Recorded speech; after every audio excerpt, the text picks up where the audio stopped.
नमस्कार सम्पूर्ण साथीहरुमा हजुरहरुलाई स्वागत छ यो मेरो च्यानलमा। साथीहरु आज पनि म हजुरहरुलाई टेक्नोलोजी सम्बन्धी केही कुराहरु लिएर आएको छु। आजको भिडियोमा मैले हजुरहरुलाई हाम्रो ल्यापटपमा वाइफाई जोडिएको हुन्छ। कहिलेकाहीँ त्यो वाइफाई को पासवर्ड हामीलाई थाहा हुँदैन। हो त्यस्तो अवस्थामा वाइफाई को पासवर्ड कसरी हेर्ने भन्ने बारेमा चाहिँ यो भिडियो बनाउँदै छु। भिडियो सुरु गर्नु पूर्व हजुरहरुलाई अनुरोध गर्न चाहिँ कृपया कोही साथीहरु मेरो च्यानलमा नयाँ हुनुहुन्छ भने च्यानललाई सब्स्क्राइब गरी सहयोग गर्नुहोला। साथीहरु आज म हजुरहरुलाई वाइफाई को पासवर्ड हेर्ने तरिका दुई तरिकाले सिकाउने छु। हामीले जुन तरिका अपनाए पनि यसको उद्देश्य भनेको वाइफाई को पासवर्ड हेर्ने हो। तसर्थ म सुरुमा कन्ट्रोल प्यानल द्वारा चाहिँ हजुरहरुलाई सिकाउँदै छु। तपाईको लेफ्ट साइडमा तल गएर टाइप गर्नुस् control panel. Control panel type गरिसकेपछि त्यहाँ आउँछ माथि देख्न सक्नुहुन्छ कन्ट्रोल प्यानल आइसकेको छ, त्यसलाई टच गर्नुस्। त्यसपछि यहाँ टच गरिसकेपछि एउटा विन्डो खोल्छ। यो भनेको अर्को विन्डो आइसकेको छ कन्ट्रोल प्यानलको। अब हामी जाने छौं नेटवर्क एन्ड इन्टरनेटमा, त्यसलाई टच गरौँ। त्यसपछि नयाँ पेज आएको छ र अब हामी फेरि नेटवर्क एन्ड शेयरिङ सेन्टरमा टच गरौँ। ओपन हुँदैछ।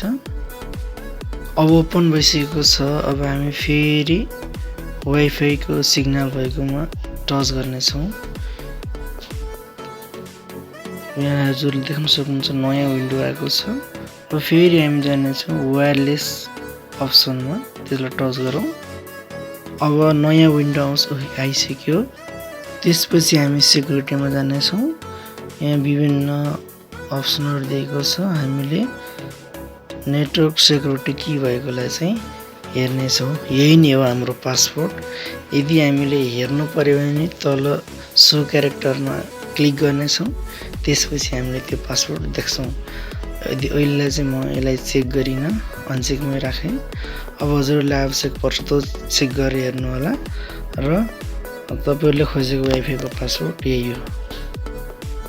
अब म यसलाई काट्दिन्छु, क्यान्सल गर्छु। साथीहरु हजुरलाई म अब अर्को मेथडबाट सिकाउने छु। साथीहरु ल्यापटपको दायाँपट्टि तल हजुरहरुले वाइफाई को आइकन देख्न सक्नुहुन्छ। अब हामी त्यो आइकनलाई क्लिक गरौँ। क्लिक गरिसकेपछि यस्तो खालको वाइफाईहरु देखाउनेछ। हाम्रो वाइफाई को नाम प्रदीप@बायोनेट छ। अब हामीले एन्ड इन्टरनेट सेटिङमा क्लिक गर्छौं। त्यसपछि અહીંको जस्तै यो इन्टरफेस आएको छ। अब हामीले फेरि इन्टरनेट एन्ड शेयरिङमा क्लिक गर्ने छौं। त्यसपछि यस्तो खालको इन्टरफेस आउँछ। अब हामीले वाइफाईमा क्लिक गर्छौं। त्यसपछि यो वायरलेस प्रपर्टीमा क्लिक गर्छौं। अब यस्तो खालको विन्डो आएको छ। अब हामी यसमा काम गर्दैनौं, अर्को सेक्युरिटी वालामा क्लिक गर्छौं। हामीलाई चाहिने भनेको सेक्युरिटी की हो। यो नेटवर्क सेक्युरिटी की नै हाम्रो पासवर्ड हो। हजुरले पासवर्ड हेर्नको लागि सो क्यारेक्टरलाई क्लिक गर्नुभयो भने पासवर्ड देख्नुहुनेछ।